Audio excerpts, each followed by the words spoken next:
ఇచ్చిన కథనం యొక్క సారాంశం మరియు భావం మారకుండా 300 పదాల పరిమితికి అనుగుణంగా పునర్లేఖనం చేసిన వర్షన్ ఇక్కడ ఇవ్వబడింది.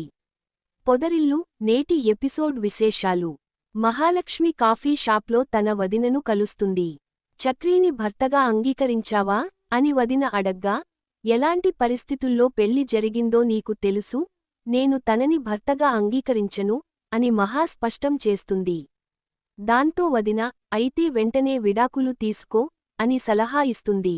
ఇంటికి వచ్చాక మహా చక్రీతో, నాకు వెంటనే డివోర్స్ కావాలి, లేదంటే నా భార్యవి అనే హక్కు నీకు లేదని చూపించడానికైనా విడాకులు తీసుకోవాలి అని తెగేసి చెప్తుంది. డివోర్స్ 1 ఇయర్ దాకా రాదని చక్రీ చెప్పినా వినదు. మహా మాటలకు తీవ్రంగా బాధపడిన చక్రీ నిరాశగా కూర్చుంటాడు. అన్న మాధవ్, తమ్ముళ్ళు కన్నా, కేశవ ఎంత అడిగినా తలనొప్పి అని తప్పించుకోవాలని చూస్తాడు. కన్నా, డేటింగ్లో ఏమైనా గొడవ పడ్డారా అని రకరకాలుగా ప్రశ్నించడంతో చక్రీ సహనం కోల్పోతాడు.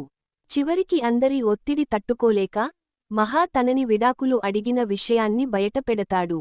తనకిది పెళ్ళే కాదంట, కానీ నేను తనని వదులుకోను.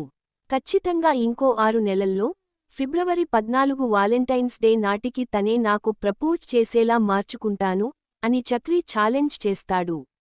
మరుసటి రోజు ఉదయం మాధవ్ ఇల్లంతా ఊడ్చి క్లీన్ చేస్తుంటాడు. మహా ఆఫీస్ ఎండి విక్కీ, కొలీగ్ దివ్యలతో కలసి వాళ్ల ఇంటికి వస్తుంది.